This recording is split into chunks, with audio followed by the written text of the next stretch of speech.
Hi, so this is one of 3 videos on materials that have been cycled that you need to know about. So this one today is on the carbon cycle. So this is what you need to know. So this is a picture of the spec, and the specification is for AQA TRILOGY.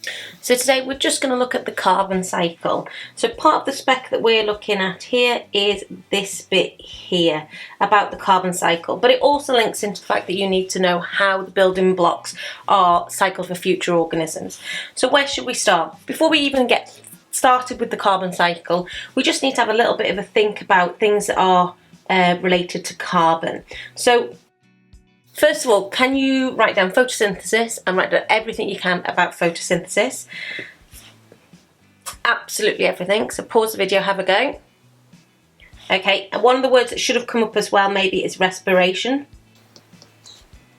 Okay, again, pause the video, write down everything you can think of about respiration. Okay, so let's just have a little talk about photosynthesis. So photosynthesis happens in our green plants, and we have carbon dioxide going into our green plants. We also have water going into our green plants. They use sunlight energy and they make oxygen and glucose. Okay, so carbon dioxide plus water makes oxygen and glucose.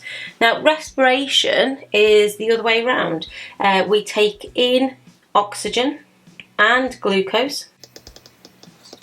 All living things, all animals, will then produce carbon dioxide and water. Okay, making energy as well. But we're really interested in the carbon bit. Okay, so in photosynthesis, carbon goes into our plants. In respiration, carbon goes out. Don't forget that plants both respire and photosynthesize. They photosynthesize to make the glucose, then they use the glucose to make their energy to survive. Now, the other thing to remember is combustion. What does combustion mean?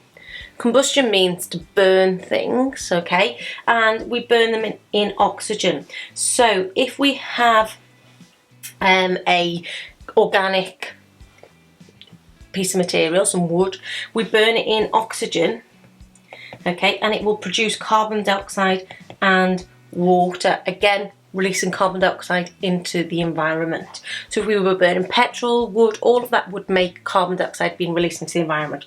Okay, so we've started to get things, building blocks, but how did these all link? So let's have a little think. How did these all link? So I'm going to start with some fabulous drawings. I'm going to start with my bit of grass. So our sheep eats the grass. Yep.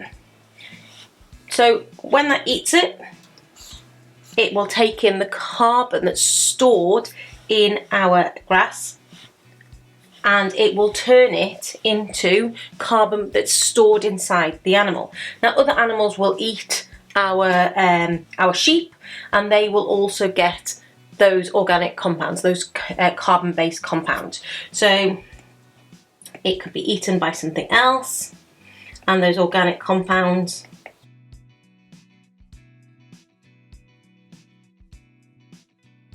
so our grass takes in carbon dioxide, okay?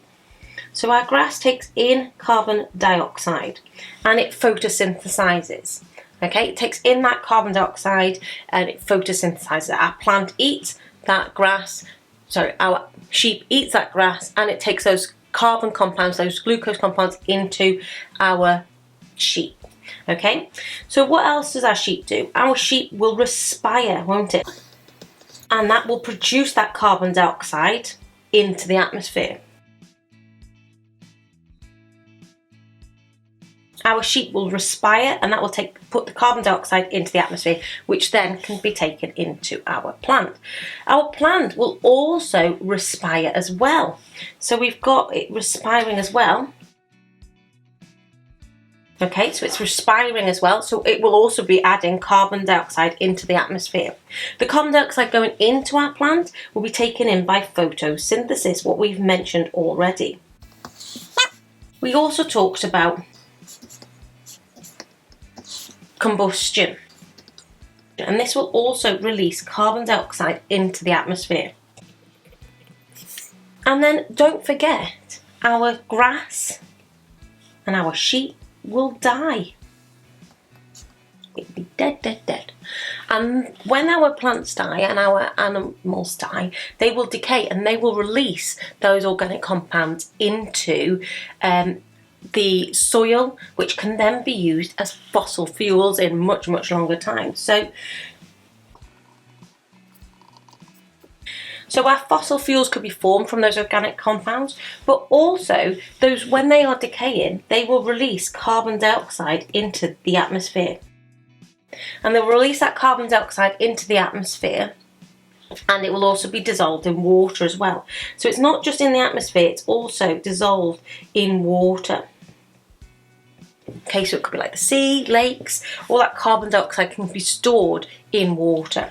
So this is a great topic because it brings together so much. It brings together our photosynthesis knowledge, our knowledge of combustion. It brings together our knowledge of respiration. So we could also add in here our factories again, which are burning fuels, and they are producing carbon dioxide into the atmosphere as well. So we could link in our knowledge of greenhouse gases, we could link in the effect of the greenhouse effect. So going on from here, there's quite a few different routes, but it's a nice topic to bring everything in together. So this is one of the 3 cycles that you need to know. From here, follow the worksheet, make sure you go through each of the questions after this.